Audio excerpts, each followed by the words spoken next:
সত্যি অসাধারণ ছোলা ভুনা রেসিপি বন্ধুরা, আপনারাও এভাবে করে দেখুন। আসুন কিভাবে করতে হয় আমরা দেখি।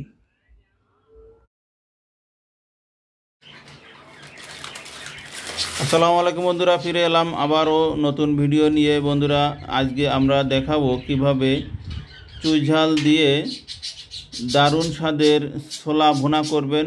সাথে থাকবে নতুন ও গোপন টিপস। সাথে থাকুন, ভিডিওটি শুরু করছি তাহলে। দেখুন বন্ধুরা, আমরা একদিন আগে রাত্রে ভিজিয়ে রেখেছি। আপনি রাত 9টা-10টার দিকে ভিজিয়ে পরের দিন সকাল 10টা পর্যন্ত এভাবে ভিজিয়ে রাখলে ছোলাটা ভুনা করার জন্য পারফেক্ট হবে। এখন আমরা ভালোভাবে ধুয়ে নেব ছোলাটাকে।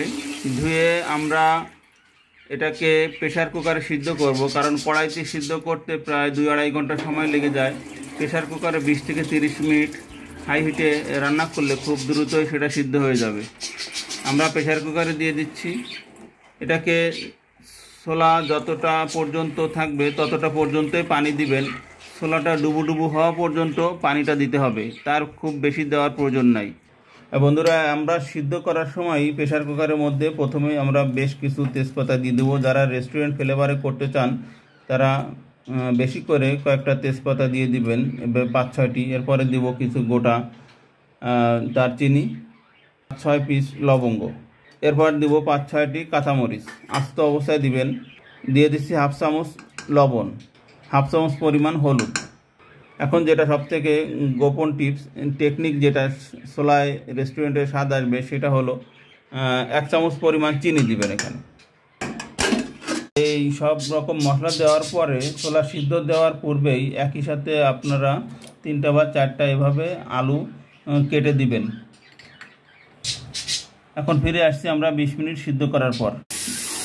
দেখুন বন্ধুরা, আমরা এর মাঝে একটা কাজ করব, সেটা হলো ছোলাতে আমরা কিছু তেঁতুল গোলা ইউজ করব। তো আমরা তেঁতুলটাকে ভালো করে আগেই পানিতে ভিজিয়ে রেখেছিলাম, অনেকটা সফট হয়ে এসেছে। এ পর্যায়ে আমরা তেঁতুল, পেঁয়াজ কুচি নিয়ে নেব 1/2 কাপ পরিমাণ, গোড়ামরিচ 1/2 টেবিল চামচ, সামান্য পরিমাণ হলুদ নেব, যেহেতু আমরা আগেই হলুদ দিয়েছি। আদা পেস্ট এখানে 1 চামচ। আপনারা একটু বেশি করে দিলে আদা পেস্টটা বেশি ভালো হয়, রেস্টুরেন্ট স্বাদ হয়। এরপর আমরা পেস্ট রসুন না দিয়ে আমরা আস্ত রসুন দিয়ে দেবো 4-5টি। কয়েকটা এলাচ ও লং দিয়ে দিচ্ছি। দেখুন বন্ধুরা, এভাবে আমরা মশলাটাকে কষিয়ে নেব। মশলাটা কষানোর সময় আমরা সিদ্ধ আলুটা দিয়ে দিচ্ছি সিদ্ধ আলুটি। এভাবে আলুটিকে হাত দিয়ে ভালো করে আপনারা ভেঙে দিবেন। এতে ছোলার যে থিকনেসটা ভালো আসবে। এটা লেই ভাব হবে, খেতে অসাধারণ টেস্ট হয়।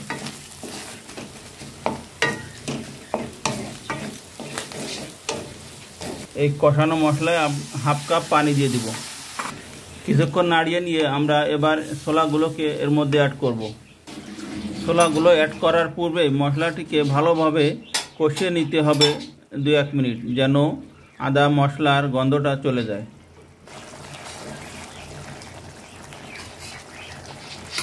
মশলাটা ভালোভাবে ভুনা করা হয়ে গেছে। এখন আমরা দিব সিদ্ধ ছোলাটা এভাবে সাবধানতার সাথে অ্যাড করে দিবেন। দিয়ে এভাবে আমরা এখন রান্না করব। 3-4 মিনিট রান্না করার পর এটাতে আমরা পেঁয়াজ বেরেস্তা দিব। এখন আমরা পেঁয়াজ বেরেস্তা করে রাখবো।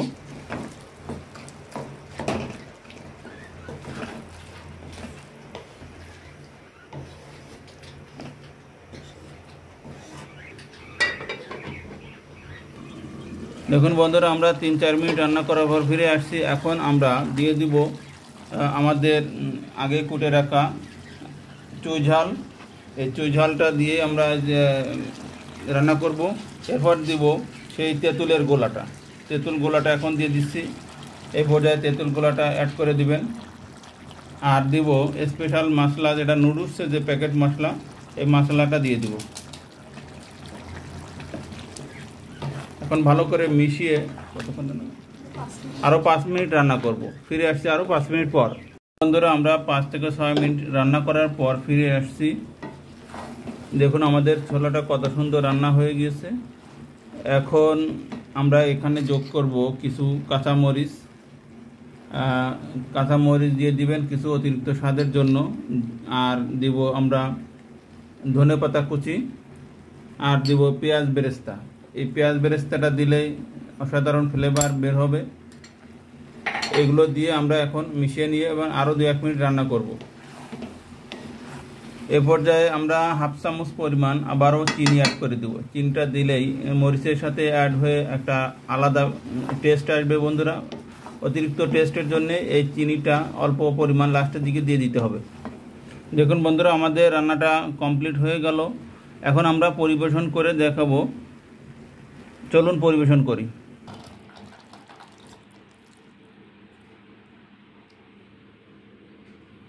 অসাধারণ একটা ফ্লেভার বেরোচ্ছে সত্যি বন্ধুরা। আপনারাও বাসায় এভাবে করে দেখবেন, করে আমাদেরকে জানাবেন যে কেমন হলো। এই পর্যায়ে আমরা দিয়ে দেবো কিছু ধনেপাতা কুচি উপরে, আর কিছু জিরের গুঁড়া, ভাজি জিরের গুঁড়া, সেগুলো হাত দিয়ে দিতে হবে। হ্যাঁ, এটা ছড়িয়ে দিবেন।